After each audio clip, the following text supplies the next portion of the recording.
Hello and welcome back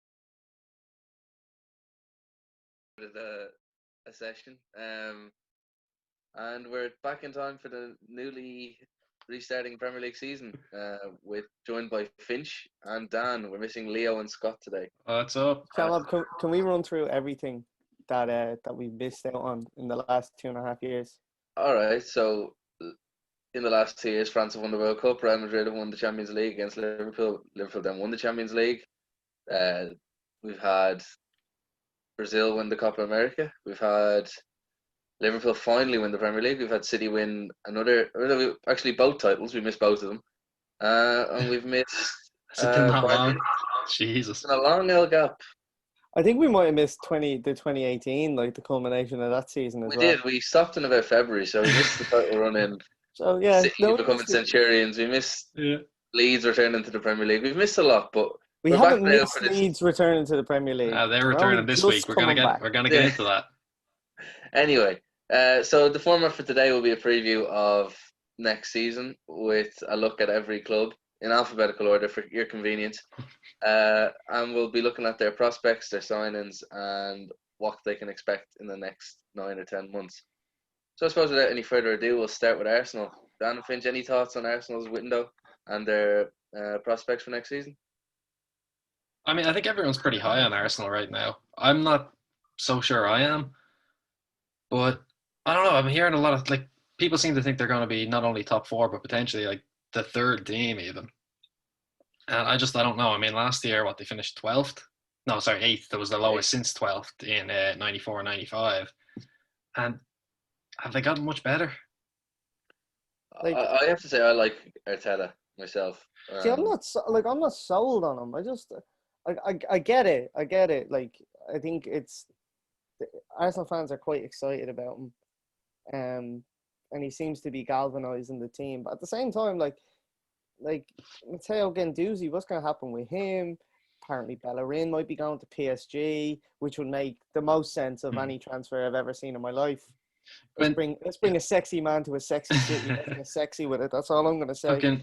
Guendouzi is just the latest in a long line of Arsenal midfielders who they say is going to be the next best thing and then never shows up to do anything. See, but at least I can see where they're coming from. Yeah, with but Guendouzi. I said the same with Denilson. But I said the same with Francis Coquelin and El Neni and Diaby. Don't forget Frimpong. It's just constant with them. They're just every single midfielder they get. Oh man, basically the new Vieira for 3 months, and then they're like, fuck, I don't care, get rid of him. I would say as well that even if they haven't proved since Arteta took over last Christmas, the FA Cup semi-final and final proved that they still rely a lot on Aubameyang. He scored both goals in both games. If he gets injured, he's north of 30 now. If he used to get a 3-month injury or even a 2-month injury, you wonder where their goals come from. I don't think Lacazette is good enough. He still hasn't signed a new contract. Yeah, I mean, he definitely is on a new contract. He's just a bastard like that. Kind of like him. They did get Willian. I do think they that's did get good. Willian. I don't understand that deal. I think that's good. I understand it coming from a household that we're big Willian fans in the media. Big Chelsea fans. Big Willian fans. Chelsea is secondary, or actually tertiary, really. I understand it. I think that you're right. It's like if you're relying on Aubameyang, and then if Aubameyang gets injured, you're relying on, I would say, Willian, because he could have proved it that, when the return happened with Chelsea were kind of dependent on him to galvanize the squad, get things going. I think it's the nature of the deal that surprised, though. Given a 3-year deal is very surprising. That's all he wanted was a bit of stability. Chelsea were giving him 2, weren't they? 2, yeah. Chelsea were going to and they were kind of we're giving you 2 here. Don't take the piss. Yeah. They have signed 2 centre backs as well, Gabriel and I know Saliba came in from last season, but he's basically a new signing. Yeah, but Gabriel as well. Yeah. Saliba is.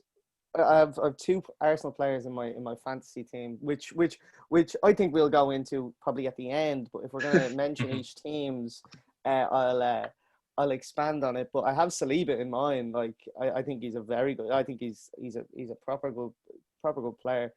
At least that is addressing the issue. Like obviously, central defense and defense in general has been their issue. Well, that was Unai Emery who saw that lad and he was like, I want a bit of him. But then, I think the plan was to just leave him in France for the year, see how he got on, rather than trying to give him too much too soon.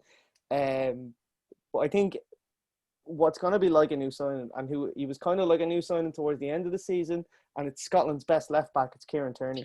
He improved massively. I'm not going to comment on that comment. Honestly, it's tragic for Scotland. By far, their two best players are both left backs. It reminds me of a country a little bit closer to home where just the opposite flank are full backs. Yeah. I suppose we better move on. We've got 19 other teams to discuss, and we don't want to bore our viewers on our first episode back. So we'll go to Aston Villa. I think they're in big trouble this season. They were very lucky to survive last year. I don't know about you two. Well, they made a big splash today. I know. I'm not convinced Ollie Watkins is the man to be getting you out of relegation. 28 mil. Now this is the same club that, like, God bless them, they're trying with their strikers, but spend an awful lot of money on Wesley Moraes, spent a lot of money on Samata. They spent a lot of money at one time on Scott Hogan. Do you remember when Scott Hogan was worth 12 million pound, Great British pound? Honestly, the best thing Villa have done this summer is keep Jack Grealish. There wasn't as much interest in him as I thought there would be, and they were requesting like horrendous prices, but they managed to hold on to him. That's what happens when the chap decided he was English. You get money. I'm gonna have a real go at that notion towards the end of this, because I hate it. I despise it. Just because he's I'm just like the fact that if you're English, you're now worth money.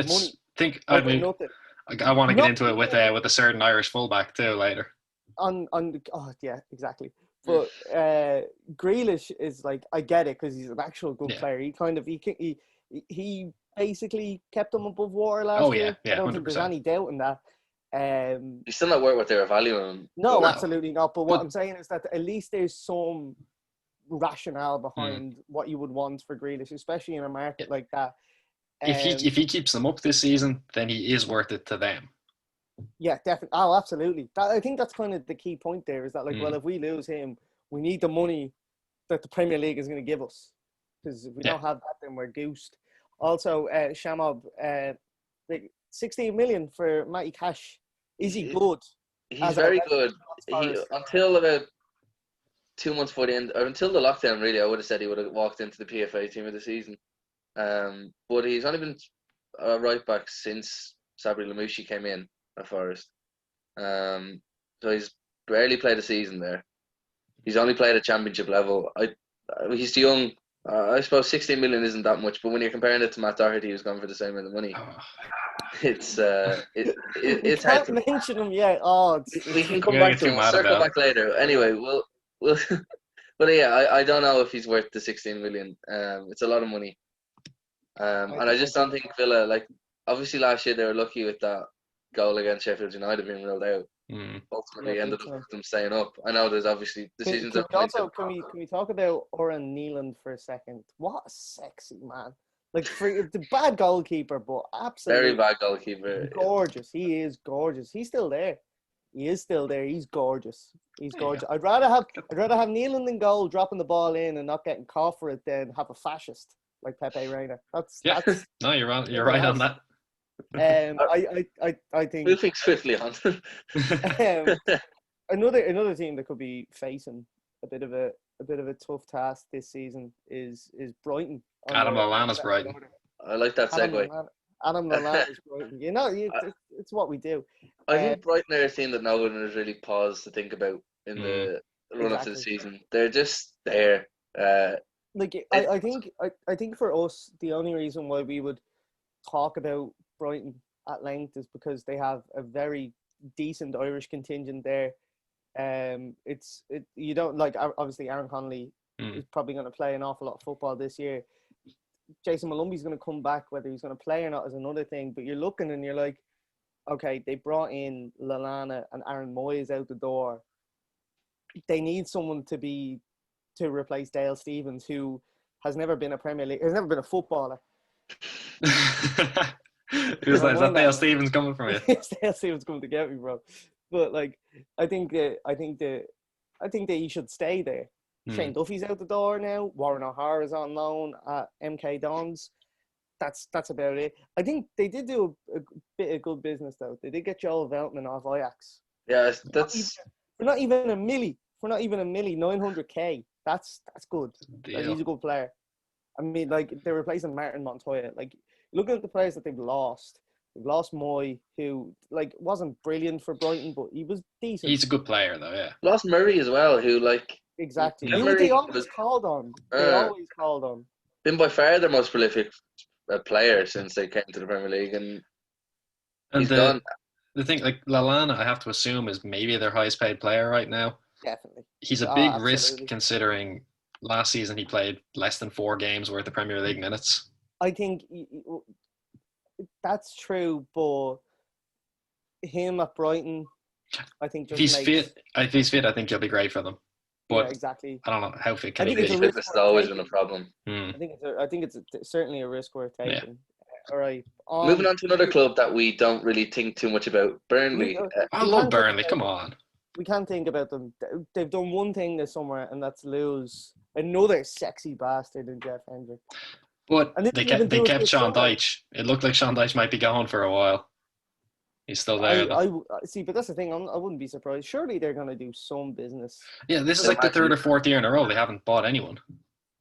They're just You know, unbelievably solid in what they have. They don't change anything. They look like they could lose Tarkovsky, although they're they're again the not going to valuation lose. is Like, Hmm. and here's the thing. Here's another case of this sort of English 50 million for Tarkovsky. inflation. Like, but that's the thing. Like, if you're selling Harry Maguire for 80 million, like James Yeah, Tarkovsky is Ask for it. Yeah. bang. That deal like, has inflated every single English player. exactly, and that's the issue with it as well. Like, you know, and not to say that I think James Tarkovsky is a very good centre half, and I think he's probably maybe not Harry Maguire standard, but maybe just a notch below it. Not 50 million though. Not Hmm. 50 million. Well, not 50 million in my world, but Harry Maguire. A player is worth what a club is going to pay for them, and clubs are going to Exactly. pay it. Like, and the thing about the Tarkovsky rumors is that it's a classic West Ham maneuver of like fans are pissed off because we'll talk about West Ham when we get to it. Fans are pissed off. The board need to be seen to do something, so they're gonna pretend that they've bid, or like they'll inquire about someone and bid way under the estimation for a player just to try appease fans. Make it look say like that they're they trying, want and the other club are the ones Exactly. being unreasonable. Exactly. Whereas Yeah. like, oh well, we're offering what he should be worth. It's Burnley's fault. It's not Yeah. Burnley's. It's your fault for being agent. That's it. Next team. Next team, and talking about transfers, this is one that's been. 2021 Premier League champions coming up.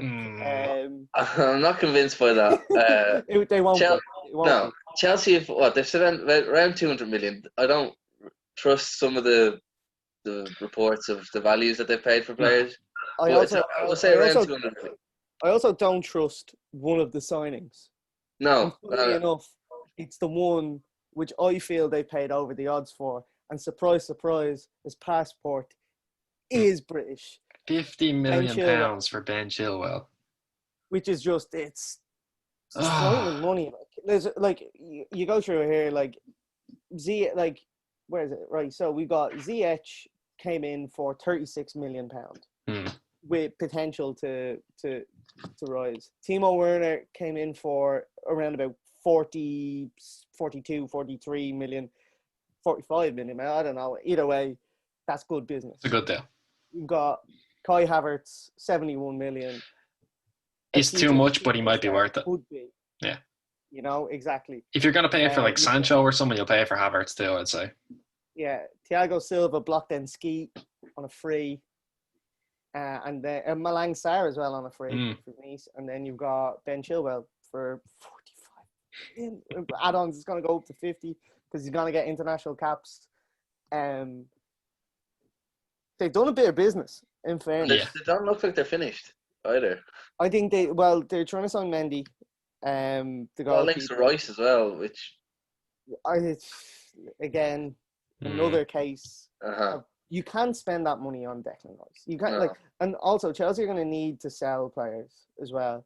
I imagine Jorginho's gone. Jorginho, somebody said Kante, but I doubt Kante. Kante's fit. He's one of the best centre mids in the And world. also, who can afford him? Exactly. Well, it depends on what Chelsea are offering. Like, N'Golo Kante was injured quite a lot last season. Yeah. You think of him as being this kind of robust athlete, but he's kind of. But also, this wouldn't be the summer for Chelsea to sell because of that. They're gonna, if they want to sell him at all, they're gonna give him at least until January to show what he can do again. Remind everyone who he is. Exactly. You've also like Ross Barkley. He's gone. He's gonna never getting try- a second of game time. Yeah, exactly. You're not going to try fit Ross Barkley in there, even though I actually thought he played quite well for Chelsea when he came back when everybody came back from lockdown. Apparently, Michy Batshuayi is going to sign a new contract That's to go staggering. out on loan again to Crystal Palace. The new Lucas Piazon. Like, are you gonna I'd give him up as a bad job at this stage, to be honest. But Are you gonna sell one of your shit centre halves?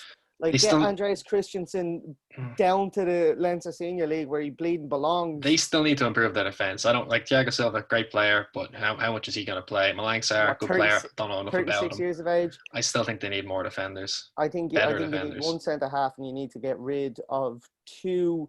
Make your decision. Are you gonna try and play? What's his face? Bleeding Go on. your man. One of Let the you young get it. fellas. I'm going to let What's you his- get it because I don't What's his know. name? Oh, the one of the young fellas. What's his name?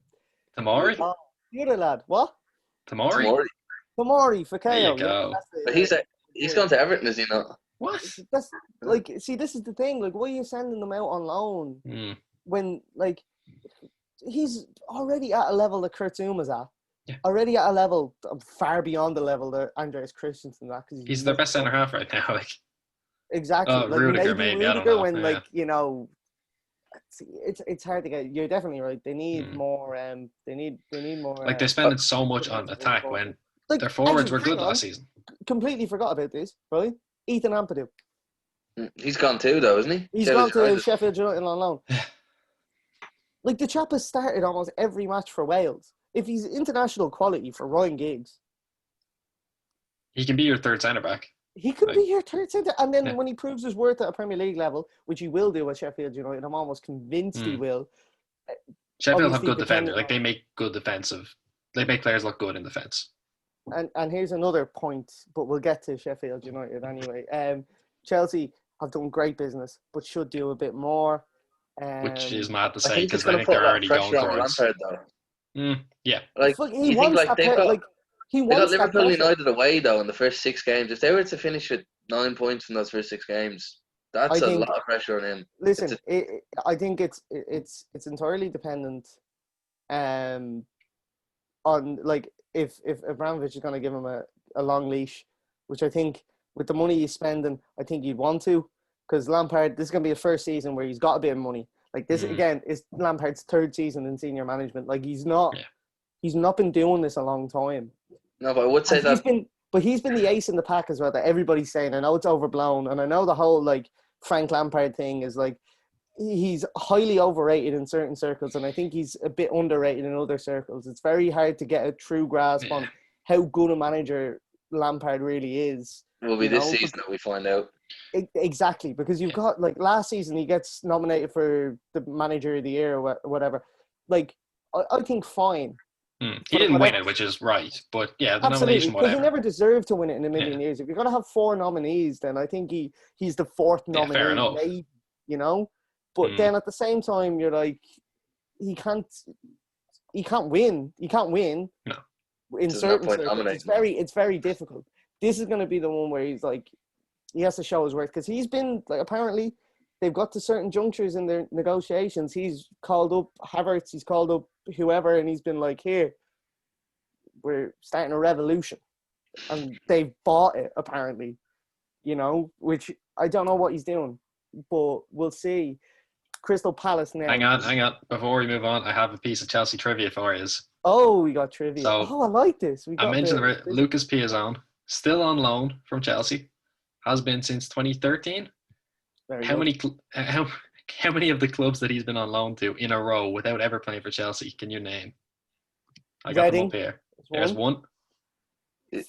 Not Fulham. Did he go to Fulham? Yeah. Fulham. Oh. Okay. Did he go back to Brazil? Oh, did he go In to AC Spain. Milan? No. Surely he's off Vitesse Arnhem at some point. Yes, there's one. Yeah. It's like the new Royal Antwerp. You go Was to he? Spain, like Real Sociedad? Betis, his first stint was in Spain. Real Betis, Getafe. Nah. Oh, and my foot's Sociedad, up no? down dead, so I'm very uncomfortable right now. Lads. Oh no. Oh, no. Yeah, he had a stint in Germany as well. Eintracht Frankfurt. Yeah. No. Oh, There you go. Yeah. Along with Marco Marin, I think. Fucking Marco Marin. German Messi.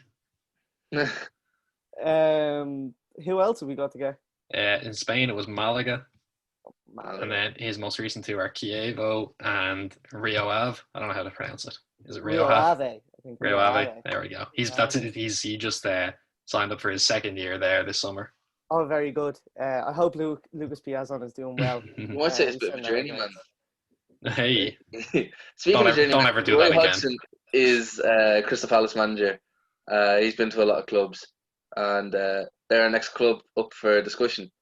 That's a Great good segue. segue, bro. Good Honestly, segue. fair play to Roy Hodgson. He did a great job last year.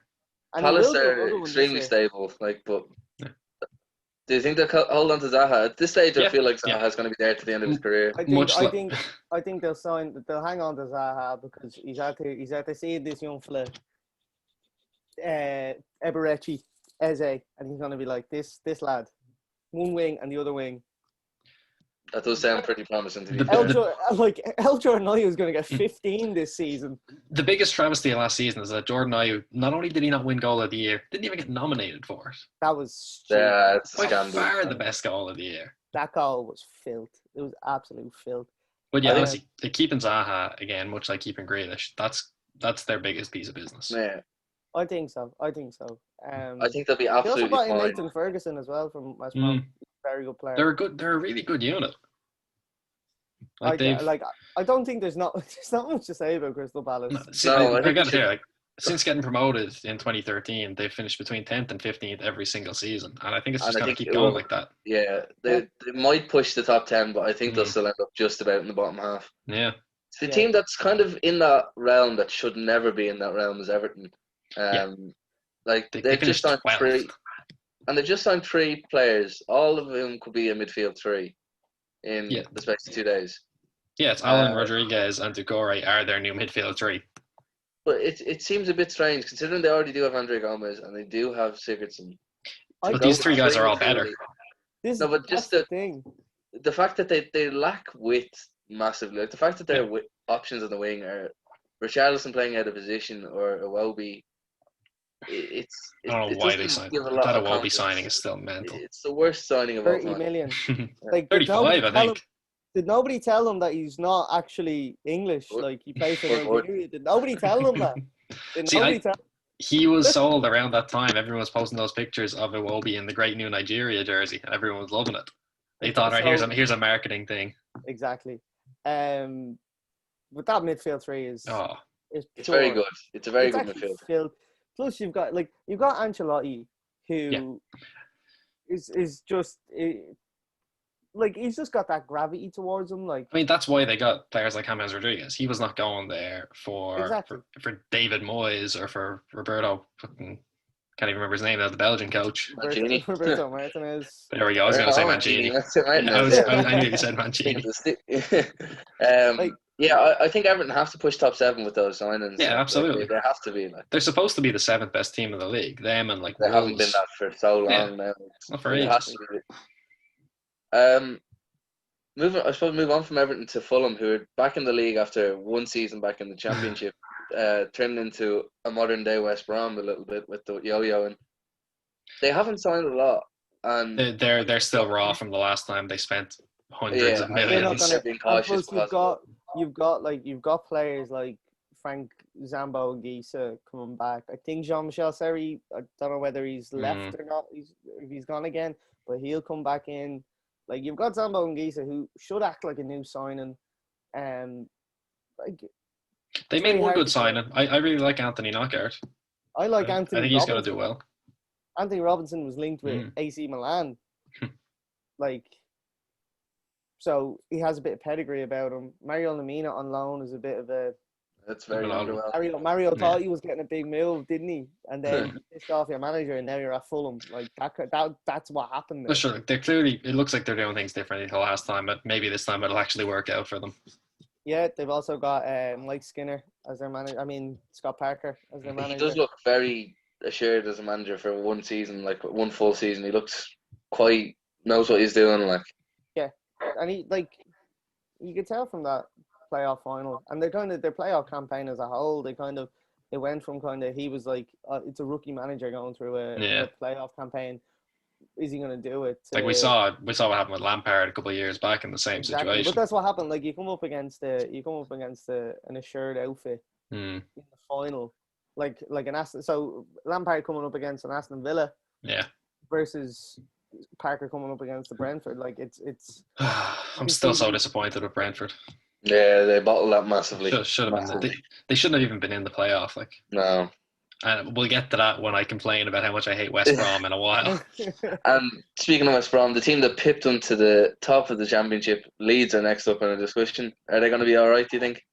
They have to be.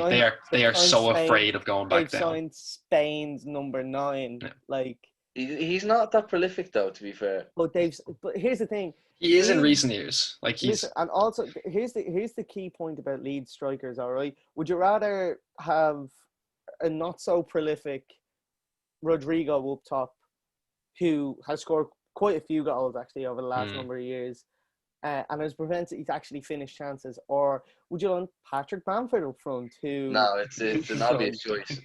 Exactly. I think they'll be fine. I think they'll be like Sheffield United last year and be one of the by far the best promoted team of the three. Here's the thing about it. They have a distinct style of play, like, and they've got already now one of the best managers in the league. But also, And he's no only team just- has ever been more afraid of going right back down than Leeds will be this season. Because they did not. I'm sorry, Zoom is sending me messages. Yeah, it's I nice. mean, we now have Everything nice unlimited stuff. minutes, Dan. Congratulations. But yeah, there's no team is more afraid of going back down than Leeds. Like it's been 17 years. They did not think they'd be gone for 17 years the last time. They can't take this for granted. They're gonna fight for every point this season. Oh yeah, completely. And also, like when you look at their team, like we're talking about Rodrigo there, but Calvin Phillips, Great who player. played a bit of Premier League football. They did not get Ben White back. Leeds fans made an absolute holy show of themselves online, thinking they're a big, huge club that deserve these players just because they're Leeds. That's It's not the how name. football. That's not how football works. They signed Robin Koch though, who's a German international. Like Something. they do have a pedigree. Like they do have a reputation. This is why Rodrigo would go there. It's why Koch would go there. It's because they're a very big club in a very strange position. But I'm also have excited to get very great manager. I'm also excited to get a very entertaining manager back into the Premier League. Exactly. I'm looking forward to his little sponsored seat on the side of the pitch. Also, big up to my FIFA 20 career mode because they signed Joe Gellert off Wigan in the Wigan fire sale. So he will never play in the Premier League, but salute to you, Joe. Right. Leicester. Moving on to Leicester. Leicester bottled Champions League last season. I don't care that they're a small club. I literally have bottled top 4 in my notes because they did. They had 4. They had 3rd at some point. Like they were so far clear United at Christmas. Dare I say below United is unbelievable. Dare I say that's Brendan Rodgers' DNA? He does really well. He overachieves until expectations are put on him, and then he can't hold up to them. It's Brendan Rodgers in the Premier League, definitely. I mean, it's Celtic. Yeah, it's hard to judge much. Celtic, like,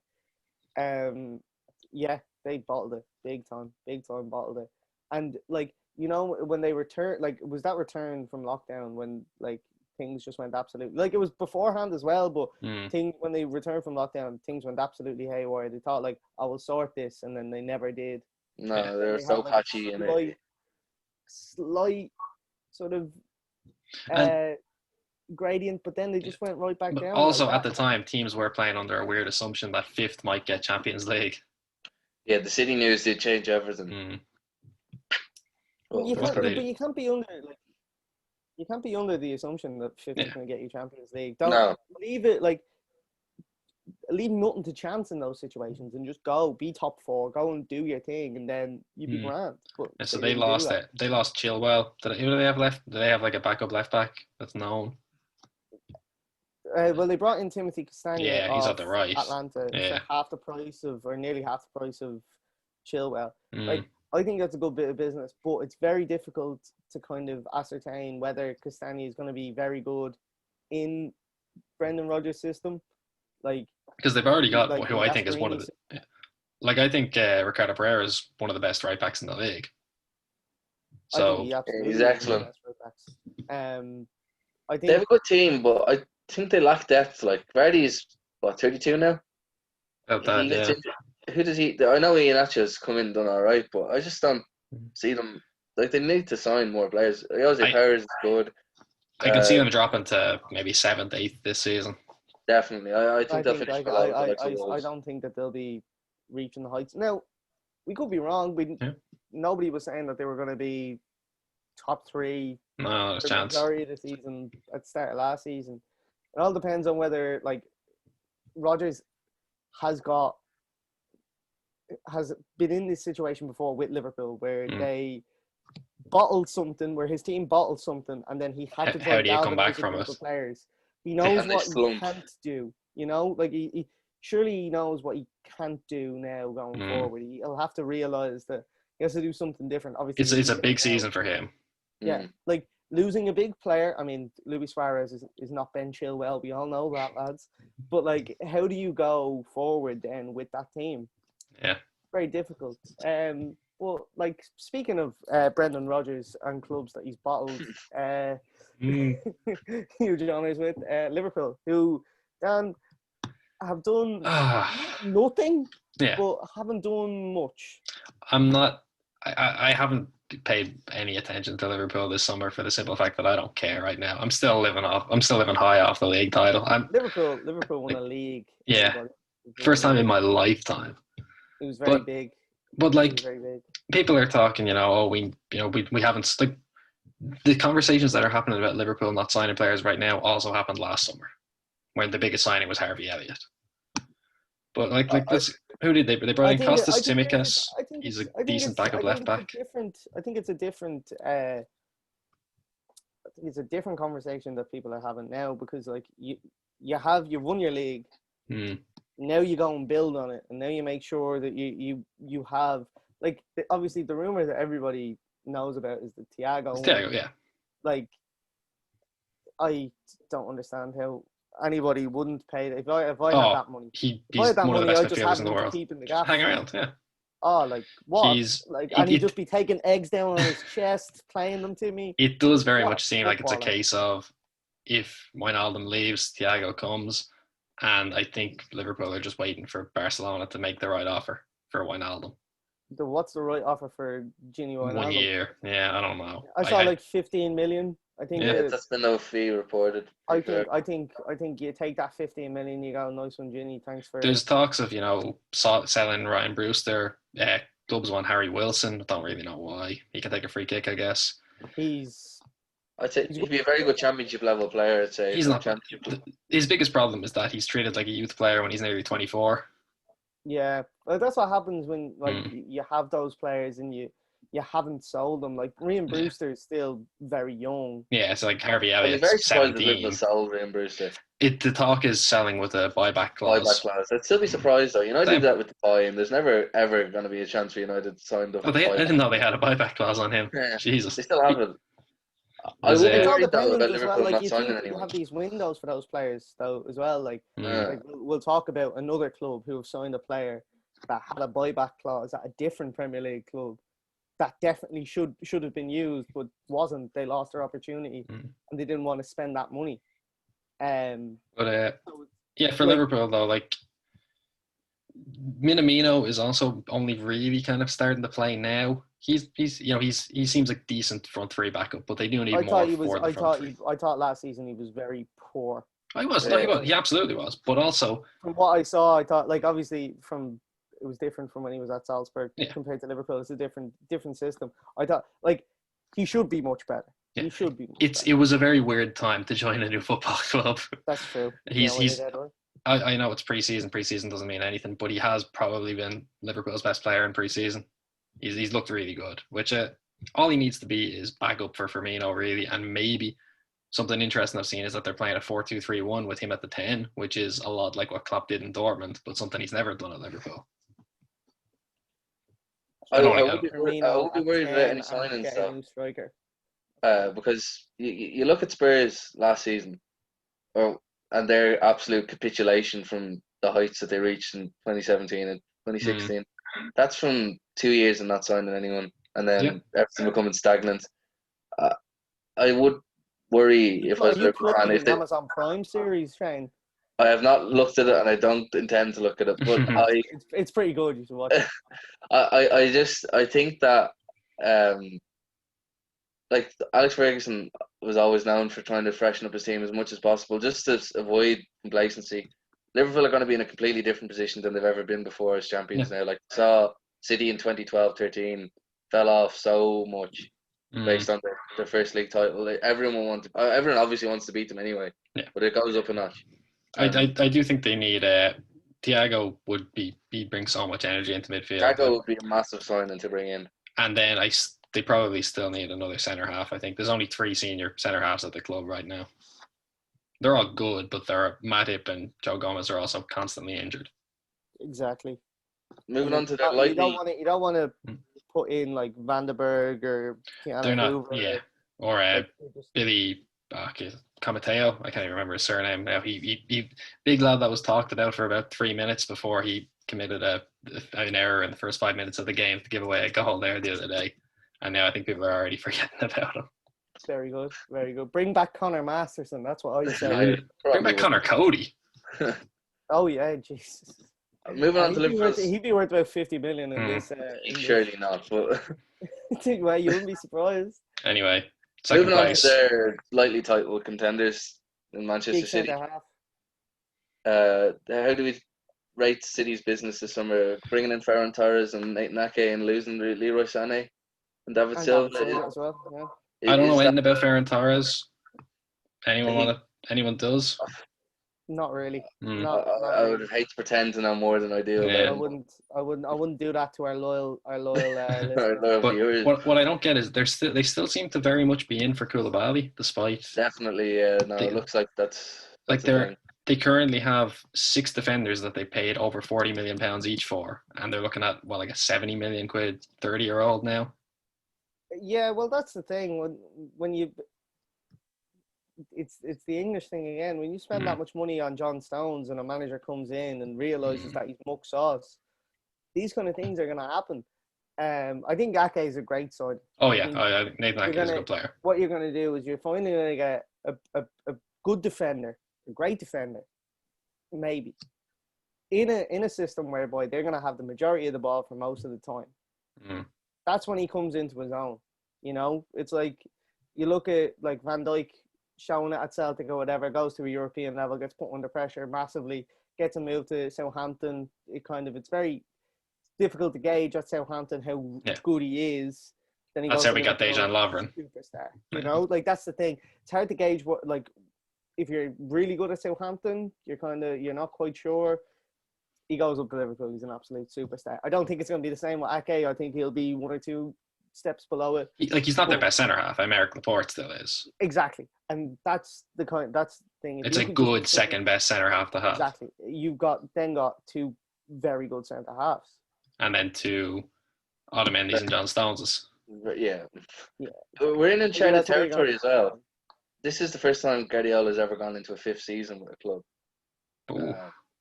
And his 4th season with Barcelona was extremely underwhelming.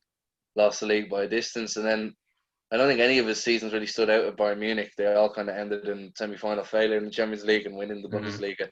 So it's Man City's Champions League failure this season can't go understated. Exactly. No, they've been an embarrassment. Shalom just didn't want to speak. All right, well, we'll speed this up and we'll get through United before he gets back. But we'll keep it going with Man City. like he's trying to get back in. Or I will let him in. now. Let him back in. Let him back in. He knew it was coming too. Oh no! Little picture. What happened there? My battery went on my laptop. Oh, no. How does that happen? I was about to say something and I can't remember what It was I about was Man going to say. City, Champions League, embarrassing. No, they've been an absolute failure in every season. I don't know which one is the worst. I'd imagine this season's probably because the chances of winning are so high. Definitely, it's absolutely this season. Like, no disrespect, but it was Leon. Yeah, They're not like a European elite or anything. they had knocked out Juventus to their credit, but They went on a great run, but Man City should be beating them. Man City were the and favourites to win the whole thing. I think in every single knockout that he's faced with City, like the decision, the team he played in the first leg against Tottenham last season or the season before last, that cost him eventually, and it was just bizarre. Like I think he went with a 5 at the back and That's the thing. Who are the last two teams to knock Man City out? Not Real Madrid, not Barcelona, not Bayern Munich. Tottenham and Leon.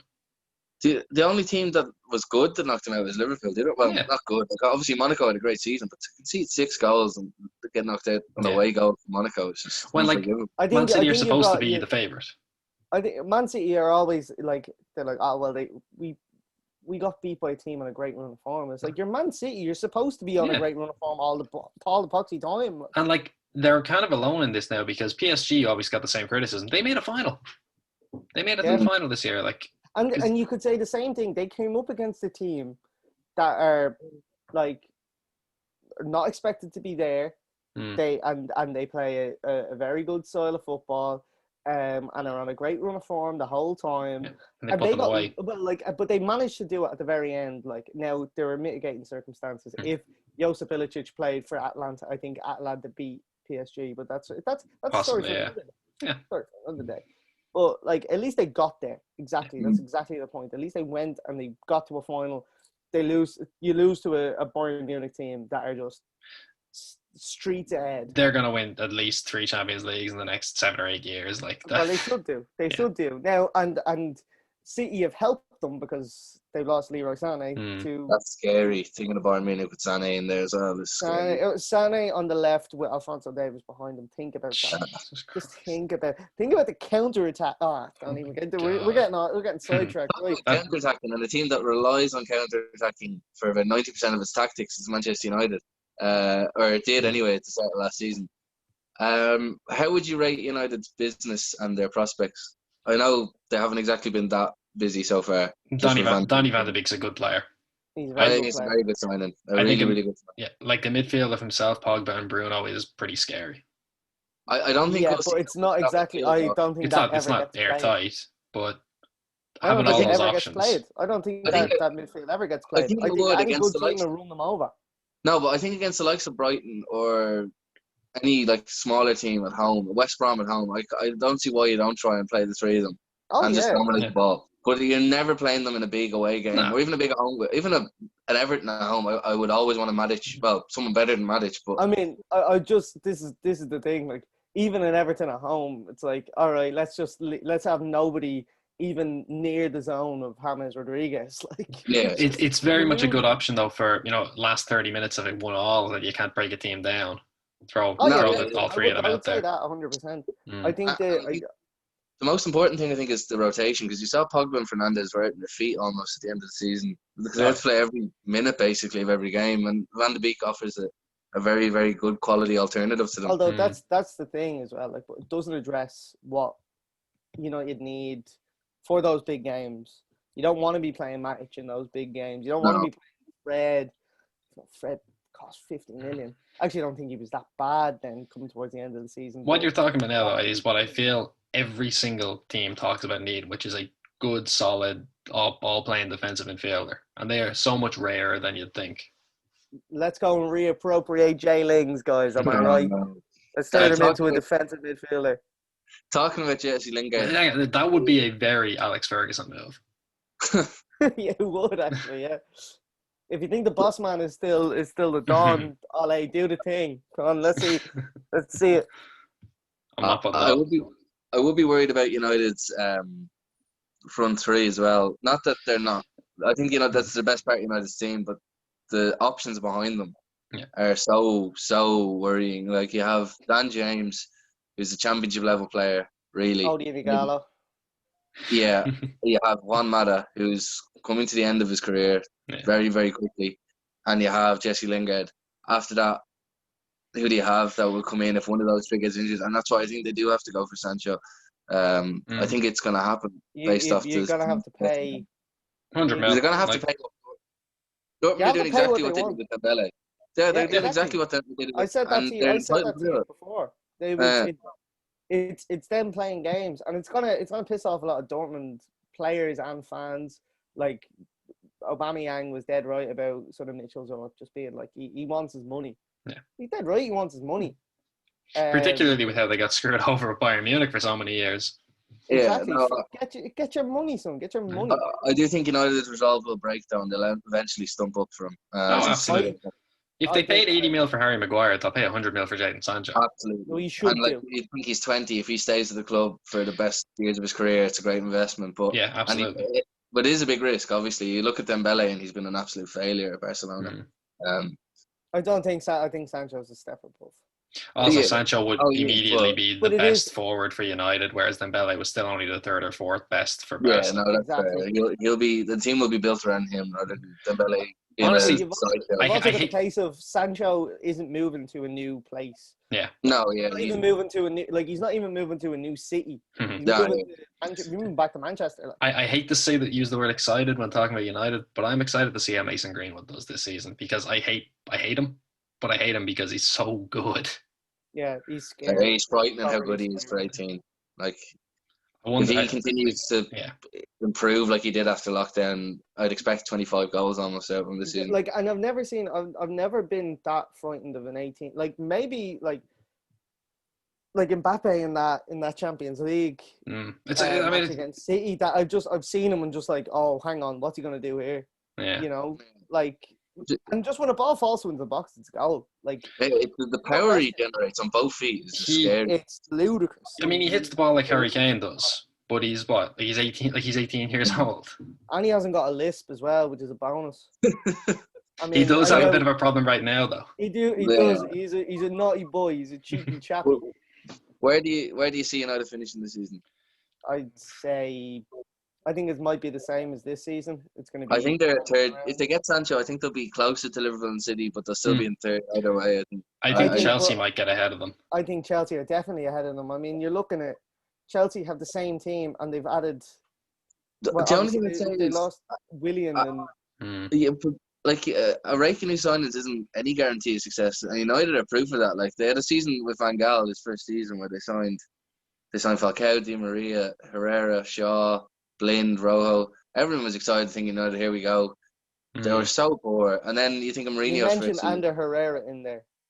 Probably United's best buyout of those 6 players, to be fair. Which tells a story. But here's the thing. Anyway, moving like, on. You look at Mourinho's first season. He signs Eric Bailly. He signs Henrik Mkhitaryan. He signs Paul Pogba and Zlatan Ibrahimovic. A strong player in every position in the spine. Again, absolutely useless start to the Premier League season. Tottenham's spending of Bale's money, Liverpool spending of Suarez's money. Well, here's the thing though: Chelsea didn't sell their best player to make those signings. Like, they kind of did last season. It's just kind of a delayed response to the Hazard. But it's a response to the Hazard, which is another thing. But then you've also got they've also sold Morata for 50 million this summer. Oh my god! I'm not saying that the division hasn't been great. I'm just saying that I have a United question for you. Yeah. Do Manchester United have a David De Gea problem? No, I think with Dean Henderson coming back now, I think the two of them should push each other. It needs to refocus him. It needs to refocus. He's had, and believe me, you know me and David De Gea. We don't get along. We're not great friends. He's not on my Christmas card list, and he hasn't got me address. He's just had a free reign at United for a too long period of time, where he was at a time the best goalkeeper in the world. Yep. When he was almost like when it was at United's lowest ebb, where they just couldn't. Every shot was at him, but he was stopping them all. And he was stopping them, and he looked great. then United started to kind of not figure things out, but they got a tiny bit better.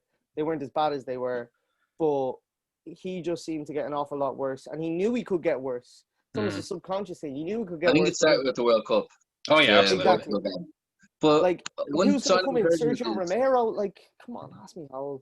one sign of encouragement, he looked very good for Spain, which he never has done against Germany in the Nations League. And I know it's only the Nations League, but you'd hope that would kind of, rather than the Spanish performance in the World Cup kind of precipitated this spiral of form, you'd hope that a good performance at the start of the season might just kick him on a little bit. Well, see, because it's been weird mistakes. It's been a lot of like weak-wristed kind of tap-ins and stuff. Yeah, It's just not stuff that like listen, me and near post David, I've known about it for time, but it's not those mistakes. It's like the Bergwijn goal. Yeah. I think it was. It's lapses of concentration.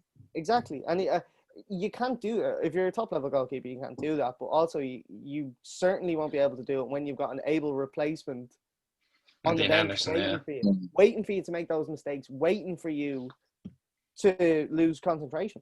And I think it was I think it was long overdue with United. I think they probably, if they had a chance to recall Henderson, they should have recalled him just to give De Gea a kick up the arse. Yeah.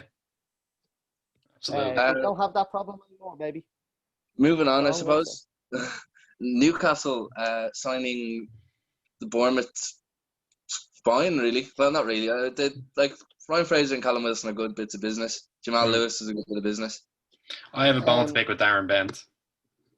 Darren Bent says that Callum Wilson is a better signing than James Rodriguez because he's Premier League proven, and James Rodriguez, who's only been at Real Madrid and Bayern Munich and in the World Cup, is not Premier League proven, so he's not that good. That's my fucking home. That's like Darren Bent.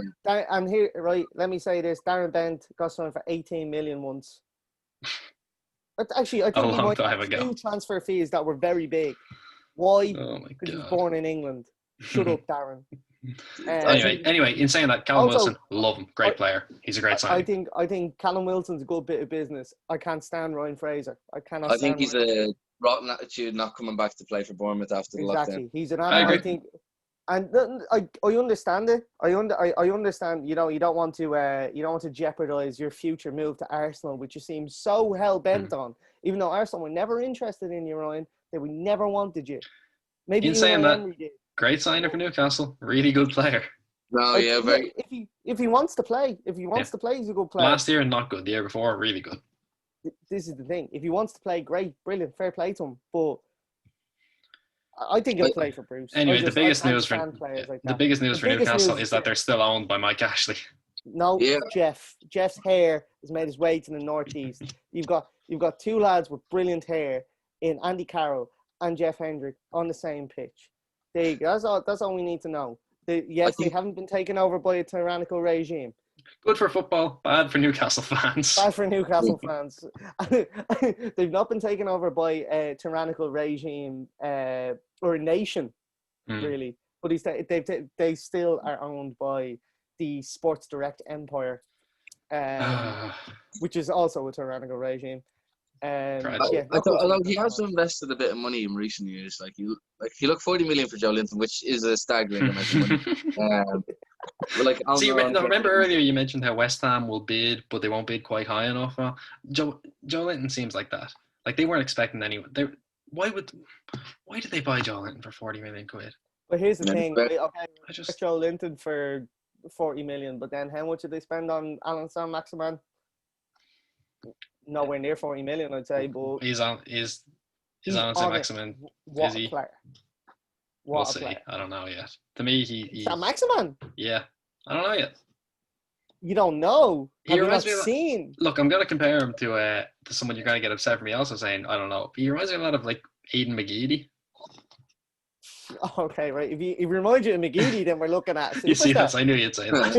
You have a beef named after him at all. I think Newcastle will be fine though.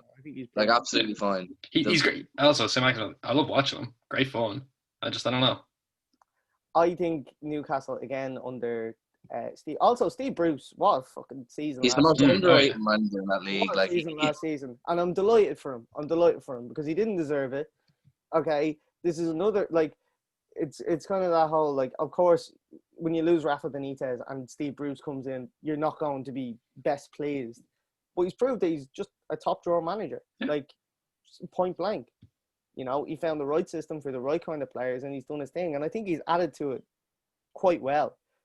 You've got a proven Premier League goal scorer in Callum Wilson. You've got Ryan Fraser again. If he plays, if he wants to play, that's a very good Premier League player, a fella who can supplement attacks very well. You've got Jamal Lewis, who, like, wanted by Liverpool. Yeah, he was wanted by Liverpool. Yeah, you could see what happened with Norwich there, and that they wouldn't sell to Liverpool for 13.5. But I think once Liverpool went and bought Tsimikas, they realised, all right, we don't actually have as big a bidding war as we thought, so we'll just sell him for around that anyway. Also, here's the thing about Jamal Lewis. This is why, and we'll talk about this again, but who does he play for in an international sense? He's not Irish. Chap is English as English can be, but obviously plays for Northern Ireland. That's why his fee is that much. If he was English, he'd be near 30 million. I hate it so much. I don't know what. I can't understand it. And also, they signed Jeff Hendrick. That's exactly it, lads. We're moving on to the next team. Another team that's stacked with Irish players is Sheffield United. I think they'll struggle a lot more this season, to be honest. I'm baffled by their business today to buy Oliver Burke in exchange for Callum Robinson. Not that Callum Robinson ever hit dizzying heights in the Premier League, but Oliver Burke has never hit dizzying heights in anything he's ever done. He had Shamo hates Oliver Burke. No, he had 2 good games for Nottingham Forest in 2016. Got snapped up by Red Bull Leipzig or Salzburg, whichever one of the Red Bulls, for 13 million. And then got sold to West Brom for about the same money. I don't know how his transfer fee is almost £30 million. I completely forgot about this. Did he have a spell at Celtic on loan as well? He was up in Scotland anyway. I think he might have been. He's never performed, but I'd worry a little bit. I think Ampadu is a good signing for Sheffield United. You know, as for both Chelsea and Sheffield United, that they'll develop him in the Premier League and they'll get the return of a very accomplished ball playing centre half. Ball playing centre half can step into midfield as well, which what he's going to do is he's just going to be an O'Connell. I think he's going to play like O'Connell for Wilder. I think he's going to be the one that's going to step into that midfield and do his business. I think he's probably going to play a lot more like maybe Chris Basham, where he can just kind of go between the two positions. And my thing with Sheffield is they're not going to spend a lot of time up in the top 6 like they did last season, but I still think they could finish around 9th place. Exactly, and also I think obviously he signed in January, but Sander Berge is going to prove that he's a baller this year. He's a great player. I think they did dip a bit after lockdown. I don't know whether they did, but I think that's just a standard team that's just got promoted to the Premier League. It's also a case of they had a very unique system that was getting a little more found out as the season went on. Yeah, I suppose the antithesis to them is Southampton, who had peaked at the opposite end of the season. They went from their next team, by the way. They went from. Also, actually, before we move on to Southampton, can I just say Aaron Ramsdale, 18 million? How in the name of Jesus? I'm just saying. How? That's a big downgrade. How? Mark Travis is going to play all season next season for Bournemouth, which I'm delighted about, and. Honestly, that's what does it mean? That's kind of Dean Henderson saved them a lot of points last season, so we'll see what happens there. Sorry, getting on to Southampton. I think going from the 9-0 drubbing that they took at home to Leicester to where they finished, picking up more points than Leicester right? in those games after the drubbing. It's unbelievable how they transformed. I think Anthony was a very good manager. Can we talk about Danny Ings? He's so lucky not to be in the Euro 2020 squad. He's been so good. Yeah, but is he? I don't think he's going to keep it up to nearly that level next season. No, I think that was a chance to play at a major tournament. I feel like Greenwood will definitely be in the squad Yeah, next it's year. really unfortunate. But can he Yeah. at least keep it up for Southampton? To kind of. I think so. I wouldn't have been like their business hasn't exactly set the world alight this summer. But They I think sold they've got, Højbjerg, which yeah, and they took in fans Walker didn't Peters. really care for much anyway. It Yeah. seemed. No, it was just they're very solid in their squad already, and I think Like I don't they think I much think else to say. Hasenhüttl knows what players then, especially because Southampton have one of the best youth academies Oh, yeah. in England. Absolutely. Yeah, So he knows what players are going to come through and are going to fit into a system quite well. Like, you look at like Jake Stevens I thought Jake Stevens was class at the end of last season. I thought he was a really good player. Jan Valery, when he plays, I'm always very impressed by. Like, yeah, he's a promising right back. So Yeah. he knows what players he needs to bring in. Obviously, Willie Smallbone, our dude, who was getting minutes in centre midfield in the Premier League, which is huge for Ireland. Big last minute goal from Michael Obafemi last season too. Maybe he's going to get some more minutes. You'd imagine he will. I'd love to see it. Shane Long is always going to be kicking. How though? Kicking what? Che Adams will develop too, I think. Che Adams, I think after that goal he scored, I think he has to step up. Step up, exactly. But they did do the swap with Højbjerg and Kyle Walker-Peters with Spurs. I mean, I guess it's to replace Cedric Suarez, like. Yeah, exactly. They replaced Cedric Suarez, who went to Arsenal. Exactly, not like how. And Spurs replaced Kyle Walker-Peters. The one we've been, yeah. He's so undervalued. He's the second best right full. Well, not really a right full. Right he was wing back. He was the second best right back last year. I think that's I don't right wing back. Yes, whatever. I don't rate him as a right back. I think the games for Ireland so far have proved that he's not a right back, out and out. Yeah, I agree. Sure. I agree. Also, just to complain about Ireland for a second, our two best players are both out and out wing backs. Play with wing backs. Yeah. But 14.7 million is what Matt Doherty cost. 14. Now there are factors which kind of explain that, like Wolves are a Mendes club. Mourinho is a Mendes client. Yeah, there's a report. By the way, Shamab gone or? No, sorry, he was frozen there. Okay. Maybe that's why, but that's fucking like Matt Doherty being less than Aaron Ramsdale. I know they're not equivalents. Like if you look at Kyle Walker-Peters, obviously they have to put a number on it when they're doing a swap deal or whatever. 12 million apparently. Kyle Walker-Peters. Like Matt Doherty should be going for double what he went for. Absolutely. That's not even outrageous to say he's like a 28 mil player. Exactly. He's proved it. He's proved it. I think his age is probably the reason that he's not gone for as much. 28, I mean, he's not ever exhibited that much pace or anything like that. So by 32, he will be quite slow. Anyway, I will say the people that should be happiest about the fee being low are every non-Bohemians fan in Ireland, because the amount of money they got for that compared to like what they'd get if they won the league. 1.5 mil, like. Yeah, so it would be when you're converting it to euros, you're looking at 1.6 million, which is a lot. Jesus Christ for them. They will never admit that they wanted to sell that release clause, and rightfully so. They pretend that they never wanted to. Yeah, I mean, it's like when a player puts a ball in from the corner from across, they always say they meant it.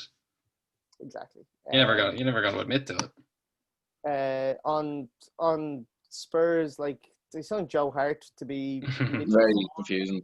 To be there around. Nice for him. I don't think Spurs will come anywhere near the top four. I think they might not even come in the top seven. They haven't gotten better.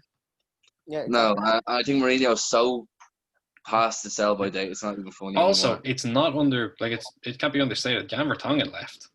Like he's still a good player for them.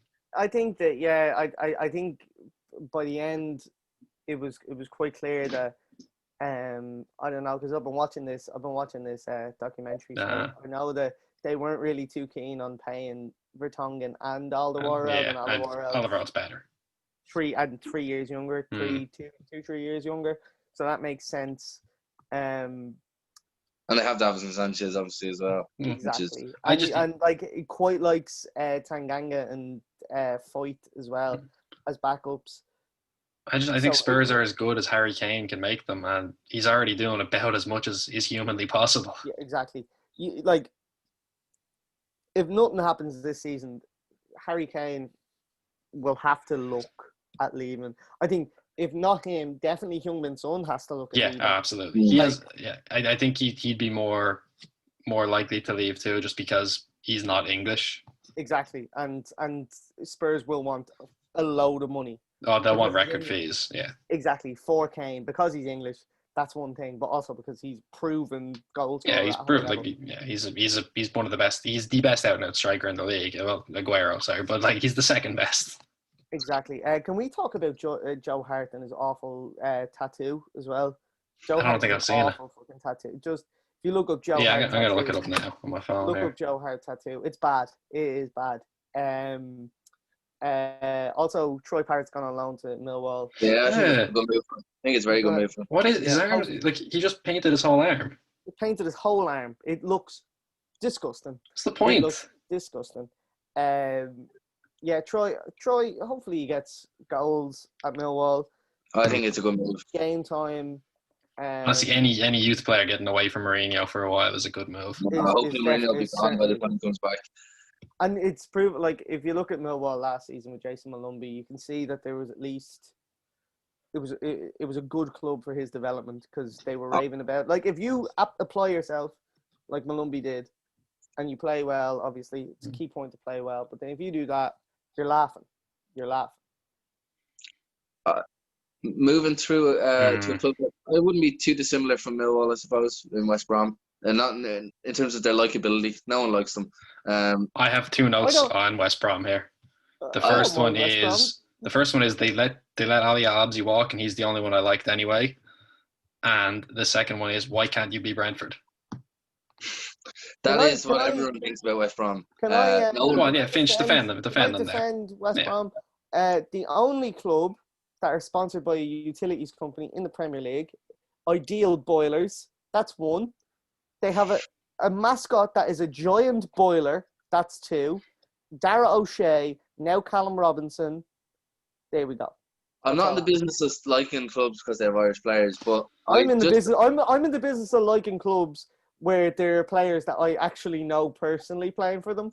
So I'm gonna give credit to West Brom. I'm gonna like West Brom. There's about 0.2% of people that watch football that were happy that West Brom beat Brentford to automatic promotion. Listen, I would have preferred Brentford to go up. Let's be real for a second, okay? I'm not saying. I'm just saying that they're not Fulham, you know. I can't be arsed with Fulham. Well, actually, no. I prefer Fulham. I much prefer Fulham. I can't really be arsed about anybody. Really, truth be told, they're not Pats. I wanted to see a new team in the Premier League. That's it. I don't want to see them yo-yoed up and down throughout their history, basically. That's okay. I get that. Listen, I understand. I'm not taking it. I think they'll seriously struggle going to actually looking at their season. They've signed players that were good for them last season on loan back I think that obviously we'll talk about West Ham next. But that Diangana signing is huge.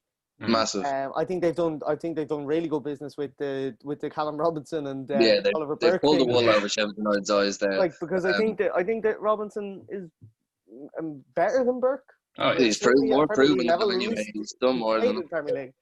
I think Mateus Pereira is a very good player. Hopefully, if they can sign Kravinovic again and just bring the team back, run it again.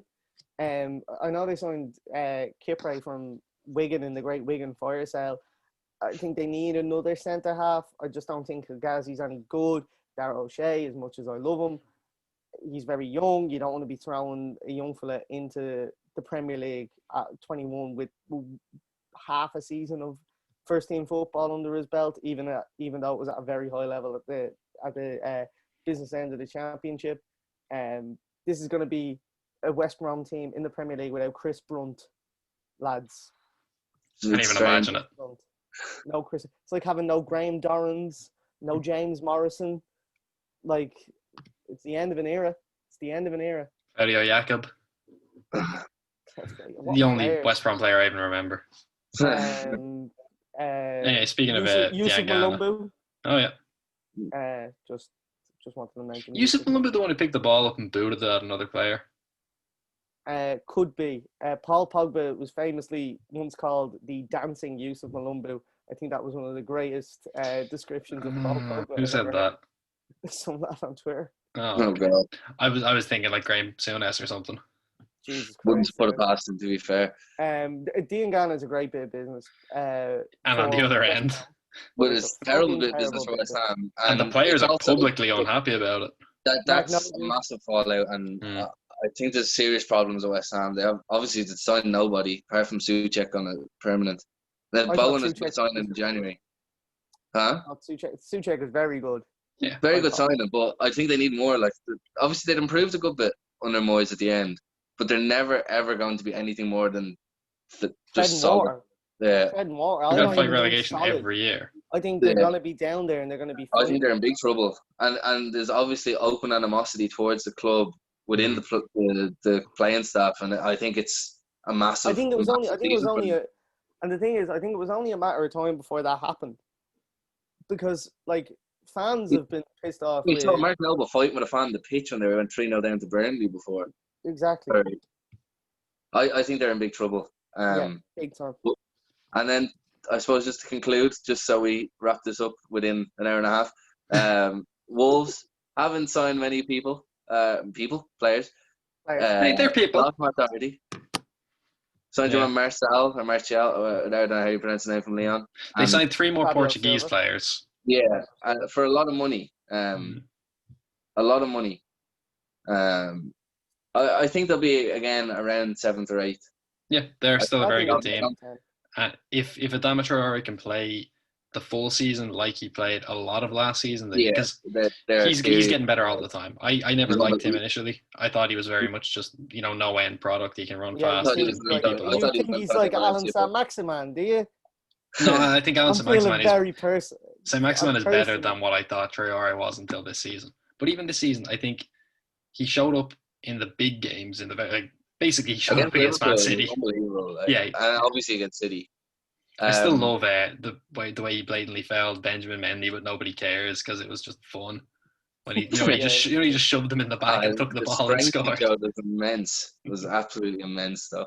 He's a great player now. Like his delivery to Raul Jimenez, their connection is just so good. And it's very, very good. I'm surprised Jimenez, there were no real bids put in for him. I don't know what it is. I suppose it's not really a club that needs that kind of forward in the Premier League anyway. I think anyone would be happy with that as like a second option, though. I mean, you're not. It's a lot of money for a second option. Going to be paying. Wolves are going to look for mad money for Jimenez because he's a goal. Like, scoring goals in the Premier League is a huge thing. Yeah. That's simply put. And he can play too. Like he can pass a ball too. He can hold it up. Exactly, and I think that Jimenez is very good for. I think he'd be very good for any team, obviously. Yeah. But Wolves won't sell him for less than definitely 50, probably 60. Like they spent 30 million on him last summer after having him on loan the year before. So they know how good he is. Like they know. I suppose then to wrap it up, then we'll get your Premier League winning predictions. What's that happening to his voice? You turned into a robot. Hold on, okay, my finger was over the mic. That sounds the same. To wrap it up, we'll get your Premier League winning predictions.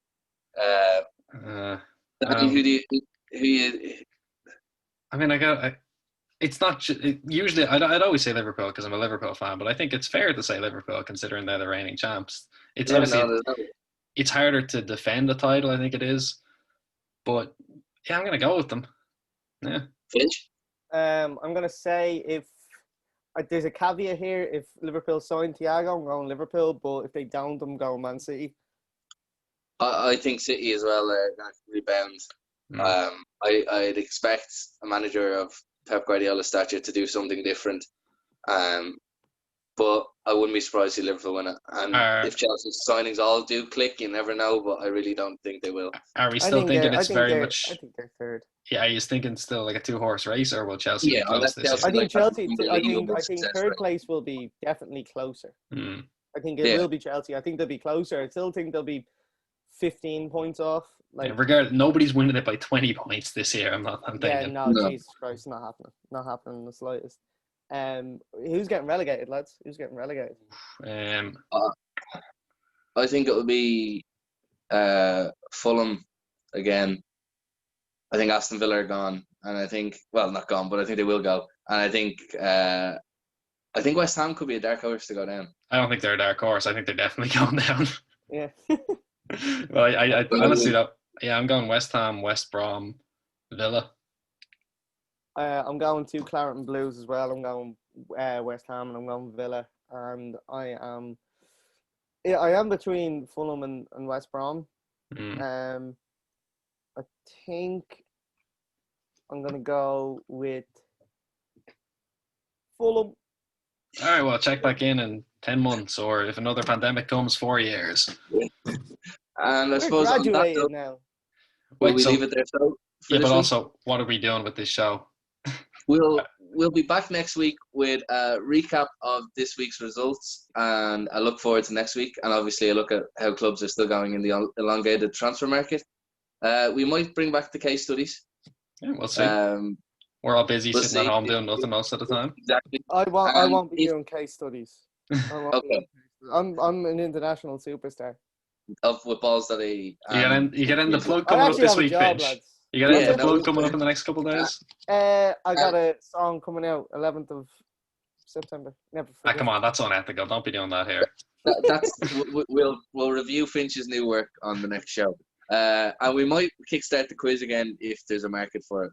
Yeah, we'll see so what on happens. that note, goodbye, God bless, and thanks for listening. See you next week.